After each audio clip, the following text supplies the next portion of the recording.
Welcome to Real Money Talks. Real strategies from the moneymakers and the world changers that you can use to make millions, keep those millions, multiply your wealth, and build your team. Here's your host, author of 5 New York Times bestsellers, money expert on Dr. Phil, CNN, CNBC, The Street TV, Fox News, and The View, Laurel Langmeyer. Hi, this is Laurel, and welcome back to Laurel's Real Money Talks, a podcast that talks about how to make money, how to keep money, how to invest it, and why a team is so critical. And there's a lot of facets to the team and just the approach of making money and things that get in your way. And today I have Jennifer Beale with me. She's a very powerful influencer in Toronto. We met back up in the last week or so, and I thought, oh my gosh, I have to have her on my podcast. Powerful woman, a big connector in the Toronto markets, men, women, business owners, and speaks really to women in business and things that get in their way. So I just wanted to have a talk today. So Jennifer, welcome to Laurel's Real Money Talks. Yeah, thank you, Laurel. Thanks for inviting me on to come on here and talk and help women out and being more powerful, being more empowered as a woman in our lives. Yeah, so let's talk about that. So first of all, tell us a little bit about you, and then let's get to some of the questions. And we are going to focus it towards women and not just women empowerment, like I think a lot of people think the woo-woo stuff, but I'm going to say, what I appreciate about Jennifer is, she became a millionaire we're using our systems, and she's powerful in her own right, but so many women just don't get to the essence of what could really change them and change their trajectory. So we're going to have some of those conversations, and those of you listening, give tips. And for those of you that are men out there listening around the world, these are some tips you can use with your women. So first start off a little bit, Jennifer. Have you been from Toronto? What's your kind of path and how you got here? Yeah, well, I just surpassed the million mark, which just kind of astounds me because I never thought that was possible for me. So it's not like I'm somebody who kind of knew what they were doing. You've been a huge influencer on my life, and you've taught me how to do this, and I took it to heart. And it took me quite some time to put it into place. Maybe I'm a slow learner or whatever, but learn I did, and I've actually done it. So thank you so much for the work that you're doing, how you're making a difference, because it worked for me. And I never would have thought this because I know you're a farm girl from Nebraska. Well, I was just a young, and when I look back on my life, it had changed. I ended up living on this. I was a drunk in my teenage years. I was a mess. I had no direction whatsoever. And I'm grateful for things that inspired and turned me around in my life. The people that loved and cared about me, and they saw things in me that I didn't see. They believed in me more than I believed in myself. And I think that's how things change for us. We must care about us and want to see us successful. And I was just blessed that they were there. And I think something just happens externally and it goes internally, or at least it did for me, where these people that believed in me and wanted to see better things for me, I started to believe. And when I started to believe it, I started to behave differently in my life. And I started making different decisions that have led me now to being where I am. I pinch myself. Like, I can't believe that my life is so good. I'm in. I've got a network up here of about 16,000 business owners. We do things together. We help each other. We support one another and encourage one another. I am surrounded by phenomenal people all the time. And that's what makes things good for people. So, Jennifer, one of the things that we were on a panel together, and we were talking about what behaviors, things that keep us successful. Talk a little bit about your routine. I thought it was fascinating. I have a routine. I wrote about it in my Yes Energy book. So talk a little bit about your routine as a starting point, and then we'll go into some things around the feminine power, how to keep it supercharged. And I think that the routine and that commitment to your values and who you are is a big part of your success. Yeah, well, I've always had a routine of some kind every day. Just I was very unconscious about the things I was doing, and a lot of what I was doing was not leading me to where I wanted to go. I changed that all up after I met you. And so now I have a morning routine. I wake up at 10 to 6. I get up immediately. I don't sleep in. I get up immediately, and I make my bed. Completion. And then I just set my mindset up for the day that everything's about completion. And then I brush my teeth, let the dogs out, have breakfast, go to the gym. Completion. I'm a completion freak now. So whenever I start something, I want to complete it. And so I have this morning ritual I do. I eat well, I go to the gym, I take really good care of myself, and I keep my energy maximum. I never do anything anymore that I don't want to do. Something's in my life and I don't want to do it, it goes. And then I have an afternoon ritual where I do things over lunch hour, get this energy back up where it needs to be. This afternoons I can kind of flail and I'll feel like I'm not really productive or whatever. And I want to keep my productivity up every day as high as possible because I only want to work 5 hours per day. And then in the evening, I do what I want to do, which is I want to hang out with people, or maybe I need solitude. I want to read. I want to, whatever, catch up, learn something. So then, and just before I go to bed, I have another ritual of how I kind of unwind and get myself into a place so I get 6 to 8 hours of sleep every single night. I must have it to be able to be a high-producing person during the day. That's great. So talk about the 3 things that you think women need to stay that supercharged feminine space, because we have a little bit better, agility as women to go back and forth between our male and female energies. But talk about the 3 things you see that women need to stay supercharged. Yeah, the feminine energy. These are must-haves for women. Number 1 is serenity. We must be serene in our life. We must have harmony with the people in our life and in our situations. So as soon as serenity is disrupted, it must be restored back again. And so to find ways to become serene again is critical for a woman to be just like, if there's disruption in her life, I don't know about men, but I know for me and most women, our brains, we've got a very active amygdala at the back of our brain, that little part that does the feeling stuff, and we worry, stress liver or whatever. That's got to calm down. It's got to calm down. And so immediately, that's what I do, is I do things to keep my serenity. The second thing is to be strong. We must find things that fill us up and not get to that point where we're drained. So I have a list, really, really big, on things that I know that fill me up. And all day long, I'm filling myself up. So I rest to work rather than work to rest. It's constant fill up, so I always have the energy to do the things that I want to do. And these can be things from having a bubble bath, to taking my dogs for a walk on the beach, to gardening, to calling a friend, to eating some good food, to going to the gym, whatever it is that makes me feel strong. So we need serenity, we need to be strong, and as women, we must be connected. We have got to have great people in our life, and I think also a spiritual connection is really important as well. And so to do things, to give that time and make sure that we are staying connected to the people and whatever the faith is that we choose to have, or spiritual understanding, that we have to spend some time with that and make sure that those relationships are nurtured constantly. Those 3 things, being serene, strong, connected, those things keep a woman powerful, more powerful than anything. I love that. So let's talk about earning money, because I think I've earned money since I was young. It's not been a difficult thing. I love teaching people how to make money. You go through your ebbs and flows around the energy, but key principles about earning money for women. And I know some of that's going to be stuff that I've taught you, but I want to hear it from you. It's actually all the stuff that you've taught me. One thing that I would say first and foremost is needing a money-making machine. When you taught me that, it changed how I saw everything. And it's like, yeah, I want a money-making machine.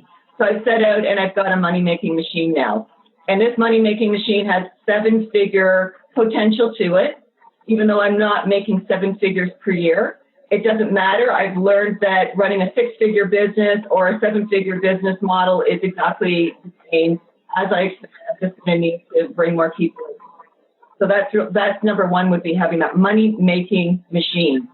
And another principle you taught me is that my business must serve me. I do not serve my business. I am not going to be a slave to my business. I work 5 hours per day, sometimes a little bit more, but I am not working every day of the week. I am having life, and this business serves me and makes me the money so that I can afford the lifestyle I want. That, I think, was huge, Laurel, that one single thing. And I meet women all the time who are talking about all the things that they're doing in their business, and essentially, and I used to be this way, slaves.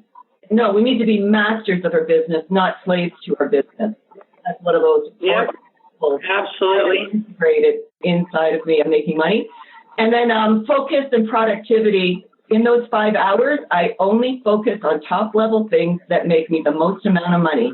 And so anything that comes across my desk that people want me to do or whatever, I go in and make sure that it has the potential to make the kind of money that I want to in my business, And if it doesn't, I don't take it on.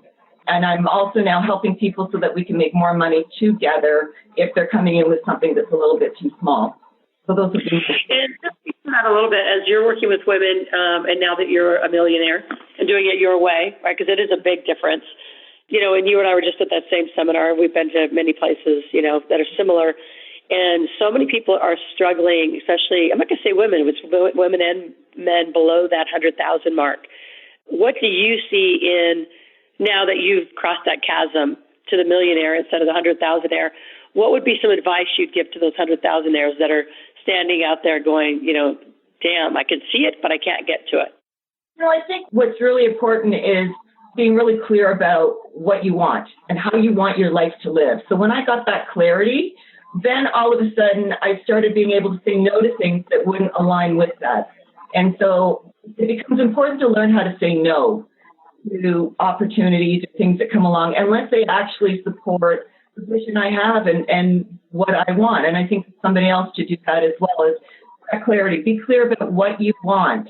Warren Buffett said, make a list of 25 things that you want and then prioritize them and then take the top 5 and never focus on the other 20 again. And I did that. So now when I get up every day, if it doesn't align with my top 5 things, I just say no. It becomes really easy to make those decisions.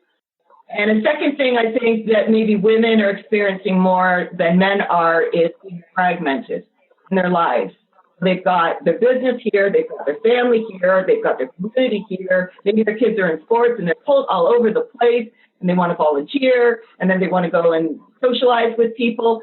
And so they're fragmented all over the place, and there's a way to actually defrag, and I call it convergence. That's how it was taught to me, taking every area of my life and starting to bring it together in ways like all of my friends own businesses. So I don't really care if I'm socializing with people and we want to talk business. We're converged. And, my purpose is in my business, my calling and my career, they now overlap. So now I don't feel like I have to go and volunteer somebody to feel like I'm useful in this world. Creativity, I don't need to have hobbies like painting and pottery or whatever it is people want for their hobbies. But now my creativity, I learned, Laurel, is something inside of me that needs to be satisfied. How I do it doesn't matter. And so I get creative in my business, and I get creative in other people's businesses, and I get that satisfaction. So now all of a sudden my life, it's hugely rewarding because I've converged everything together, and I'm not pulled all over the place anymore. And I live from this sweet spot where it all seems to overlap. And I have tons of energy. I'm getting older, but I have more energy and more productive, and I'm more focused. I'm getting more results in my life. It's really exciting. Well, one of another way that I speak to that is, and I've said it, since I was probably in my early 20s, is I think it's really interesting because we've grown up in this space of you have a personal life and a professional life. And as entrepreneurs, we have a life. So that convergence for most people that have lived separate lives, and I speak to their rules, like I think they have odd rules. Their rules have come from their families or their friends or some routine that they really didn't consciously choose. It just came about, and here they are in this life and a pattern that they didn't really design. And I always love them, actually categorically as a way to structure it for those of you listening is, put everything down to your personal life and your rules, and then put your professional life, and then do what Jennifer just said, bring it together to have a life. It clears out a lot of clutter. It sure does, yeah. And then doing what you want to do every single day. Well, and a big piece of this, too, and I think a lot of people have known in the last year or so, is the legacy work that I love to do with families and their kids. And, to have that separate life if you're a parent, it's really stressful. I mean, it puts in dimensions of your life that don't have to be there. Once you converge and you have one life, and it's a very integrated life is what I call it, it clears out so many rules and instructions. I mean, it drives me crazy when parents say they can't take their kids out of school. I'm like, really? Like, you'd rather have an attendance award than a world experience award? The decision about some of these things are crazy. So let's move on back to women. I just had to poke at that one because I thought that's just so near and dear to my heart. Talk about building a hub, why it's critical for women in business, and what's a hub in your vernacular. So I've been networking for 18 years now, and as I said, I have a very large network up in Toronto. But a hub is different than a network. A hub is filled with the right kind of people that want to support you and see you successful. And so in business, the hub needs to create three types of people. Number one is you need to have your clients. And then two is you need to have referral partners and influencers who can bring you more clients. And three is you need collaborators. So the hub consists of those three people. And then those three people are the type of people that you're spending most of your time with for marketing. If you nurture those relationships in your hub, you will start getting more fully qualified, what I call hot traffic, coming into your business. And what I typically see is that people are out there doing marketing tactics that build big lists that are cold, and they're spending a lot of time trying to nurture those relationships and make them warm, and then from warm to making them hot. And the hub approach is different because we can just eliminate all of that time you have to spend nurturing those relationships to warm them up. Let's just go and find people who are warm and hot, and let's keep those relationships hot all the time. And the hub concept, where it's like the relationships are there and we're spending time getting to know each other and do life together, and we encourage each other, and somebody falls down and somebody else picks them up. And so it's filled with people that really care about one another. I call them people who care. And so I want to just speak to that because I'm also, at some level, I'm interestingly known as a contrarian about women because at International Women's Day or Women's Day, I'm always interviewed in the press because I have a different opinion. I don't think, we're being bashed or we're being paid less. I think we're paid less because women don't know how to negotiate. I know I am paid, and it sounds like you are now, at the value or even higher than the men that are in my category. So I think that women, all that being said, I think that women do more damage to women than men do to women or other people do to women. Would you agree with that, or how would you speak to that? Because I think without that hub, and it triggered my thought in this conversation was being in collaboration, and I think women know how to do it to a point, but they're the fastest and first to turn on each other. You know what? In weird situations. They certainly are. And so it becomes a way of development. And a lot of who I became came from people who cared about me, believed in me, nurtured me, and encouraged me to be who I am. And so I learned how to do it through them. And I'm telling you, women must. I don't know about men so much because I think men can be more individual. Women, we have evolved to need each other. We are such social beings. The neuroscience is coming out on it now that if you are not connected to healthy people, you get sick more often. If you get sick, you recover slower. It goes all the way down to if you're in a hospital and you don't have friends and family coming to visit you, the nurses actually treat you worse than if you did.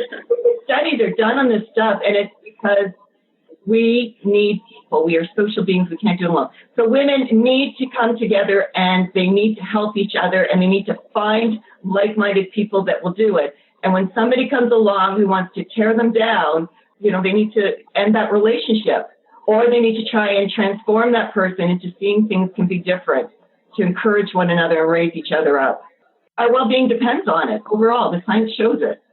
Absolutely. Switching gears, I'm going to go back to business. I want to go back to just from that hub, from all their conversation, making money. You make money by getting clients. So I know it's like a huge, left turn in our conversation, but I have to get to that one before our time runs out. And in your networking, I think you do a great job of influencing clearly. What's the word I'm looking for? Graceful. I'm known for the intense, right? I'm kind of known for that. I put that into my brand to be that, intense. Let's go get clients and sell. And you saw the other day, people run to the stage and give me money. I have fun with that whole thing as part of my brand. But how do you do it as a networker? Because yours is maybe more natural is a word that I'm saying. Like, how do you do what? I'm not quite sure what you're asking. Oh, I'm sorry. Get clients. How do you go get clients from a networking perspective? And the reason why I picked to our point specifically to networking is so many women go networking for girlfriends. They're not networking for business. Yeah, I've developed a process for doing this, and it's my own process. And what I'll just compare the two different ways that I typically see people doing something. So on one side, you see people going out there and they attend an event and they want to meet people.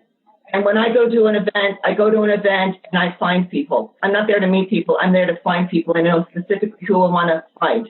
I want to find people to go in my hub. I want clients referral partners and collaborators. That's who I'm looking for when I'm going out to an event. And then when people go there and they're meeting people and then they're pitching what they have, they're trying to sell people or pitch people about who they are. And instead of doing that, what I do is I meet people and I talk with them about who they are, what they want. And then when they tell me what they want, I tell them I can help them get it. And when I tell them I can help them get it, it's like bang like that, Laurel, I get an appointment. And I book an appointment with them right on the spot. I never have to follow up with anybody. And then I jump on a call with them or maybe meet them in person and I help them get what they want. And then in turn, they're going to help me get what I want.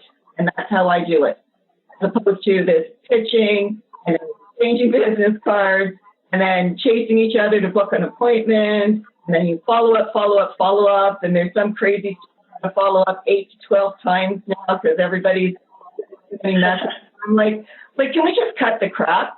I'm there to book appointments with you. I'm there to do business. Let's book an appointment and let's see if we can make some stuff happen together. And if I help you and you help me, it's going to work much, much better. And that's my whole philosophy in it. That's awesome. There's nothing else really to do out there. Just let's do business. And I think a lot of people, as to your point, are going out there and just meeting people and socializing.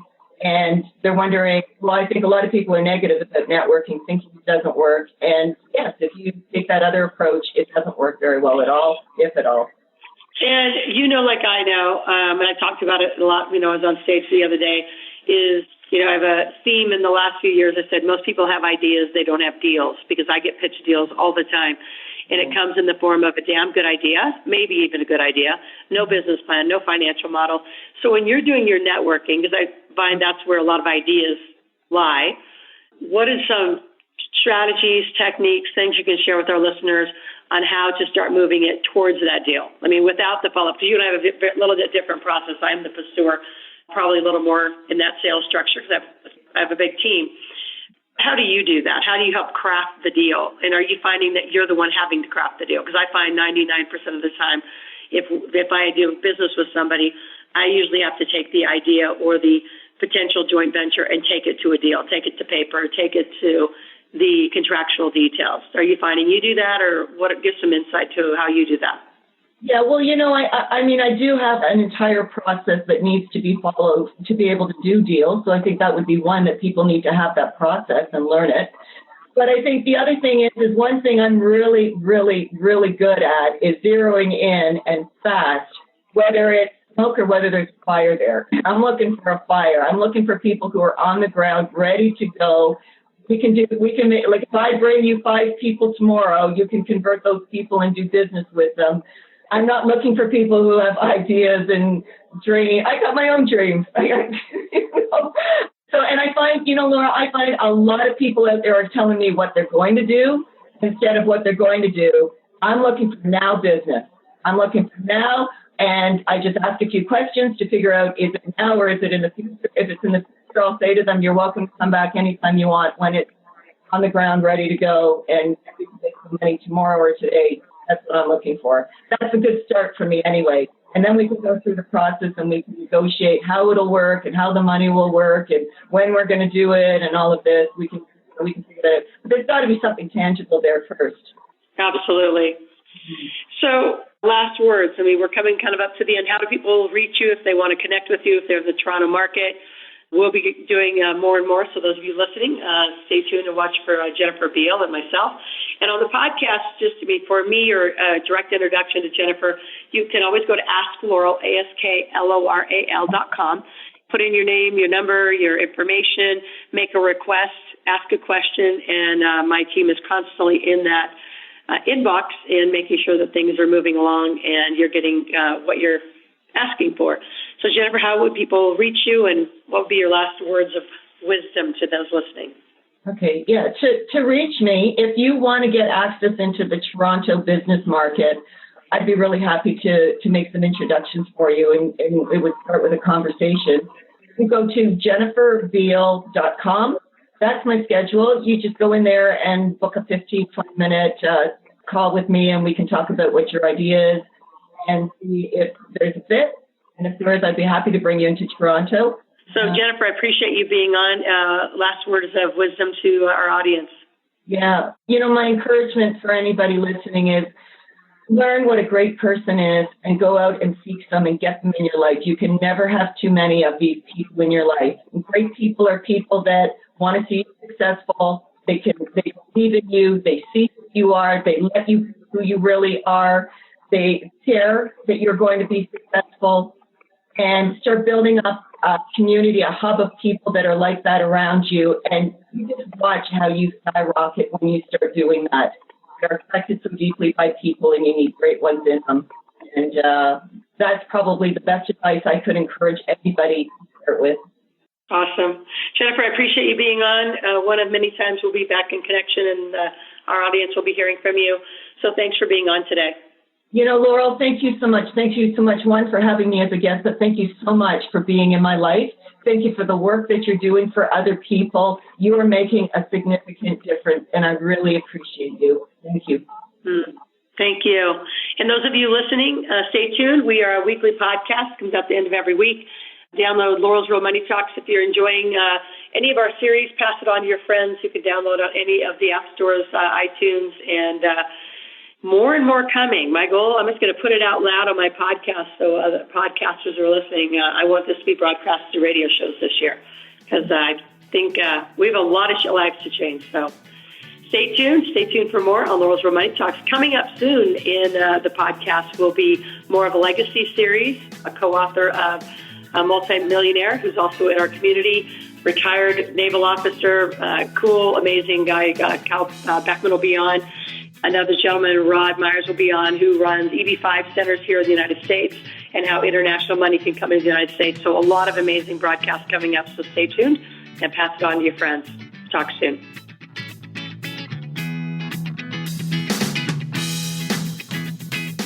Thanks for listening to the Real Money Talks podcast. Your host has been Laurel Langmeyer, author of 5 New York Times bestsellers, money expert on Dr. Phil, CNN, CNBC, The Street TV, Fox News, and The View. Want to learn more about off-Wall Street investing, tax strategies, and multi-million-dollar business strategies? Visit liveoutloud.com/podcast for past episodes, show notes, and resources. For some special wealth-building gifts only for Laurel's podcast listeners, visit liveoutloud.com/podcast gifts. Do you have a burning question for Laurel? Visit asklaurel.com to submit your question, and it may just be covered on a podcast episode. So stay tuned and be sure to subscribe to get new episodes every week.